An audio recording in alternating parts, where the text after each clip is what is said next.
السلام علیکم دوستو، امید ہے آپ سب خیریت سے ہوں گے۔ آپ کو ہمارے چینل اردو ناول پہ خوش آمدید ہے۔ امید کرتی ہوں کہ اس سے پہلے کے ناول کی تمام ویڈیوز آپ کو پسند آئی ہوں گی۔ آج ہم ایک نیا ناول شروع کرنے جا رہے ہیں جس کا نام ہے ہم کہاں کے سچے تھے۔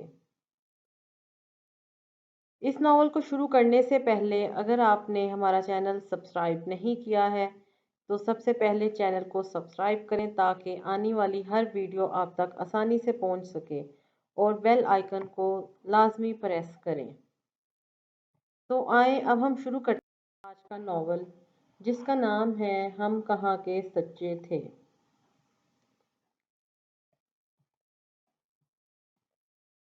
پتہ ہے مشل، تم میں سب سے بڑی خوبی کیا ہے جس نے مجھے یوں تمہارا اسیر کر رکھا ہے؟ میری بات پر اس کی آنکھیں ستاروں کی طرح جگمگا اٹھی تھیں۔ نہیں، میں نہیں جانتی، تم بتاؤ، اس نے اپنی خوبصورت آواز میں کہا تھا۔ یہ تمہاری ظاہری خوبصورتی نہیں ہے۔ ظاہری خوبصورتی بہت دیکھی ہے میں نے، اور اتنی دیکھی ہے کہ تم اس کے سامنے کچھ بھی نہیں ہو۔ نہ تمہاری کسی اور چیز نے مجھے متاثر کیا ہے، یہ تو بس تمہارا سچ ہے جو مجھے جیت گیا۔ تمہاری اسٹریٹ فارورڈنیس، تمہاری بولڈنیس، تمہاری اپرائٹنیس، یہ وہ چیزیں ہیں جنہوں نے مجھے مسحور کر دیا ہے، کیونکہ یہ ہر لڑکی میں نہیں ہوتی، اور خوبصورت تو بہت سی لڑکیاں ہوتی ہیں۔ میں نے اورنج کے سپ لیتے ہوئے کہا۔ وہ میری بات پر مسکرانے لگی۔ خیر، ایسی بھی کوئی بات نہیں ہے، یہ سچائی میرے لیے تو عام سی بات ہے۔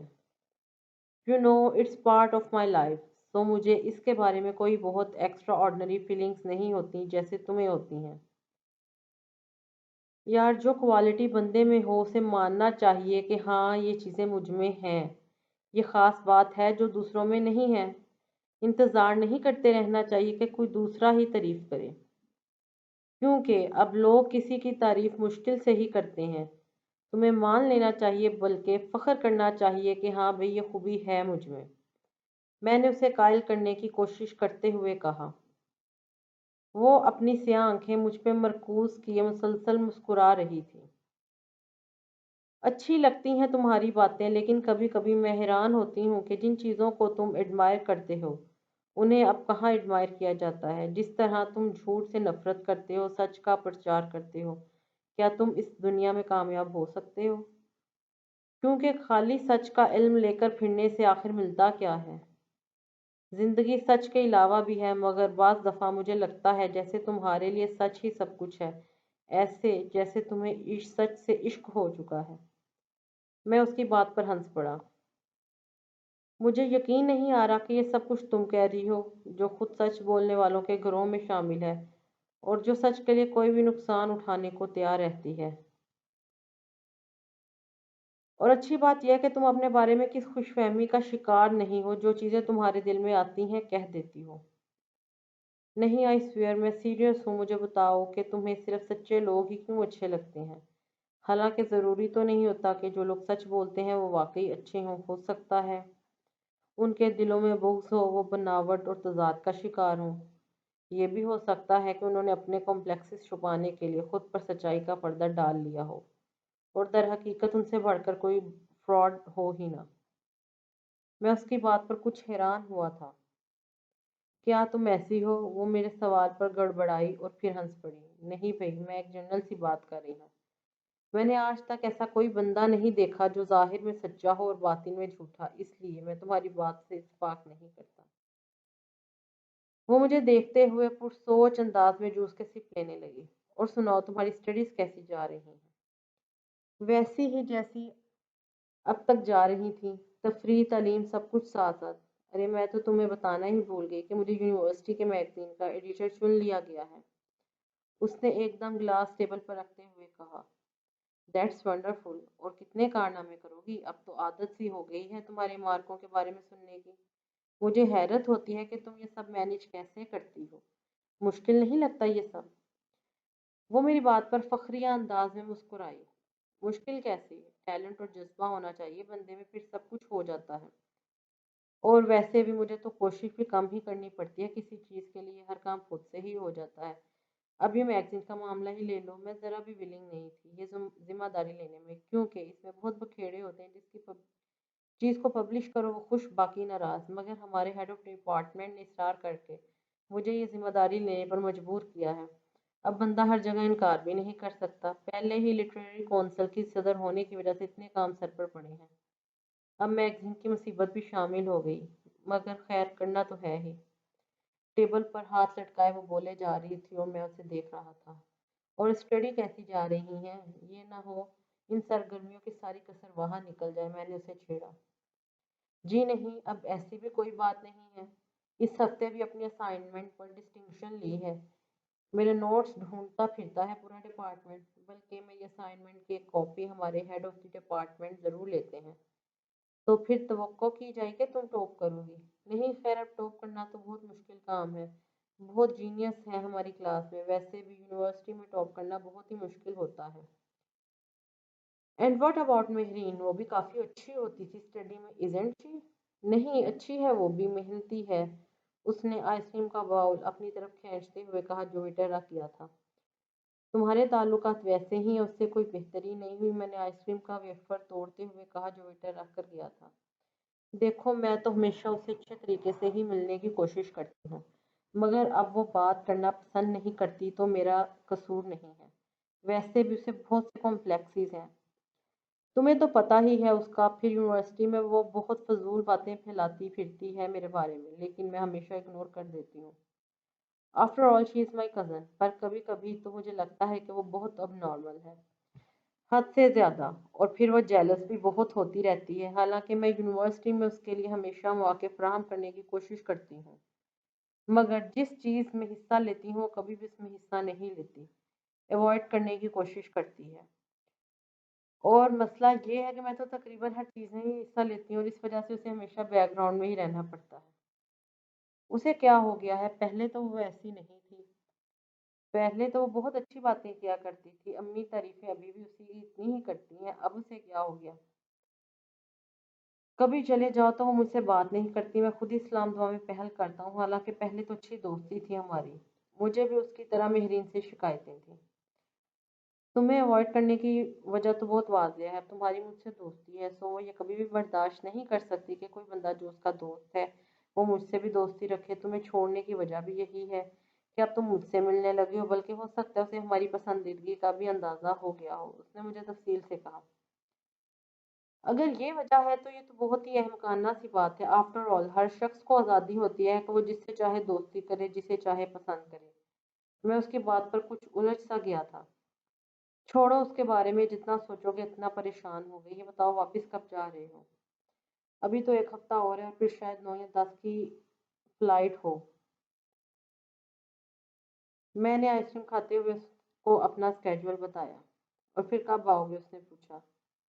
4-6 माह बाद। वैसे तो मैं कोशिश कर रहा हूँ कि मेरी पोस्टिंग पाकिस्तान में ही हो जाए, मगर अभी फ़िलहाल 1-2 साल तक इसका कोई इम्कान नहीं। 1.5-2 साल बाद जब पाकिस्तान पोस्टिंग हो जाएगी तो काफ़ी आसानी हो जाएगी मुझे। अम्मी भी अभी अकेली होती हैं, उनके बारे में भी मेरी परेशानी ख़त्म हो जाएगी। खत लिखते रहोगे ना? हाँ बिल्कुल, ये काम कैसे छोड़ सकता हूँ। और सफ़ेद रंग तुम पर अच्छा लगता है, पहना करो। वो मेरी बात पर मुस्कुराने लगी। तुम्हें घर ड्रॉप कर दूँ या हमारे घर चलोगी? नहीं, मुझे घर ही ड्रॉप कर दो, काफ़ी देर हो गई। इस वक्त मैं यूनिवर्सिटी से घर पहुँच चुकी होती हूँ। आज तुम्हारे लिए झूठ बोलना पड़ेगा कि यूनिवर्सिटी से किसी दोस्त के साथ चले गई थी, उसने उठते हुए कहा। फिर उसे ड्रॉप करने के बाद मैं घर वापस आ गया। लाउंज में दाखिल होते ही मेरी नज़र मेहरीन पर पड़ी। वो अम्मी से बातों में मशगूल थी। कुछ हैरत हुई उसे देख करके, क्योंकि जब मैं पाकिस्तान आया था वो पहली बार हमारे यहाँ आई है आज। अस्सलाम वालेकुम। आज तो बड़े बड़े लोग मौजूद हैं इस गरीब खाने पर। वो मेरी आवाज़ पर चमक उठी थी, मगर उसने जवाब नहीं दिया।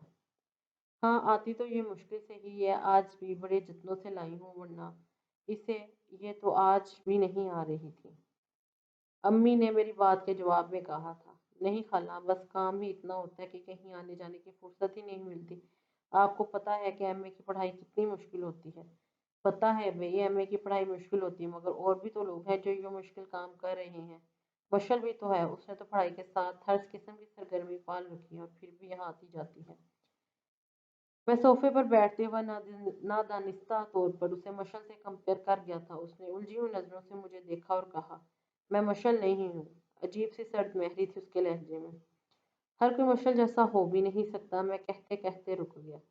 यकदम मुझे ख्याल आया कि वो मशल को पसंद नहीं करती, मेरी इस बात पर नाराज हो सकती है। आ जाया करो मम्मी से मिलने, इनका भी दिल बहला रहेगा और तुम्हें भी लोगों से मिलने जुलने की आदत पड़ेगी। मैंने बात बदल दी। उसने मुझ पर एक नज़र डाली और चुप रही। मैं कुछ देर तक लाउंज में बैठा रहा और फिर अपने कमरे में आ गया। उसकी कंपनी में बैठना आसान नहीं था, काफ़ी असाब शिकन तजुर्बा था मेरा। वो मेरी बात के जवाब में खामोश रही थी, या अगर कुछ कहा भी तो बहुत मुख्तसर, और वो जवाब भी काफ़ी हौसला शिकन था। पता नहीं अब उससे क्या हो गया था, वरना पहले तो वैसी नहीं होती थी। मुझे याद था कि 2-3 साल पहले तक उससे मेरी काफ़ी दोस्ती थी। अपने बाप की डेथ के बाद वो अपनी अम्मी के साथ ननिहाल में आ गई थी। तब उसकी उम्र शायद 8-9 साल होगी और मैं उस वक्त 12-13 का था। मेरी अम्मी अक्सर उसे अपने घर ले आया करती थी और मुझे हमेशा उसके साथ खेलना अच्छा लगता था। हालांकि शुरू शुरू में उसे अपने साथ खेल में शामिल करने के लिए बहुत जदोजहद करनी पड़ती थी मुझे। वो कभी मेरे खिलौनों को हाथ नहीं लगाती। जहाँ अम्मी उसे बिठा देती वो वहीं बैठी रहती, बहुत खौफजदा और सहमी हुई लगती। वो तब हमारे घर की चीज़ों को हैरानगी से देखती, मगर नॉर्मल बच्चों की तरह कभी भी उन्हें हाथ लगाने की कोशिश ना करती। मगर आहिस्ता आहिस्ता अम्मी और मैंने उसे बहुत हद तक नॉर्मल कर लिया था। हबीबा खाला की शादी किसी बहुत अमीर घराने में नहीं हुई थी। मेरी अम्मी के बरक्स वो एक मिडिल क्लास में ब्याही गई थी। उनके शोहर वापडा में सुपरिटेंडेंट थे।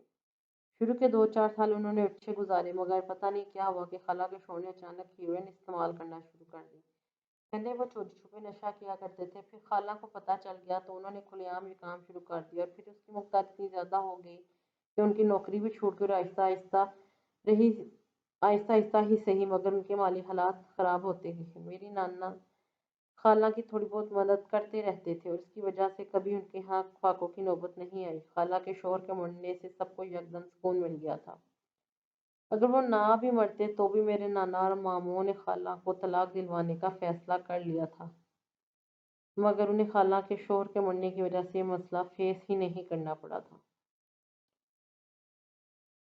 खाला के शोहर के मरने के 2 साल बाद ही खाला की शादी कर दी गई और मेहरीन को ननिहाल में छोड़ दिया गया, क्यों खाला के शोहर दूसरे शोहर की पसंद नहीं करते थे कि मेहरीन भी खाला के साथ आए।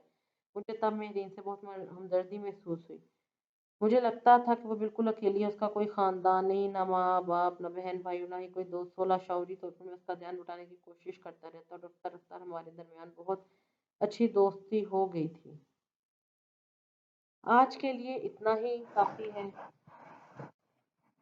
बाकी कहानी हम अपने अगली किस्त में शुरू करेंगे। उम्मीद करती हूँ कि आपको आज की वीडियो पसंद आई होगी। अगर आपको वीडियो पसंद आई है तो वीडियो को लाइक ज़रूर कीजिएगा और चैनल को सब्सक्राइब भी कीजिएगा। शुक्रिया। अल्लाह हाफिज़।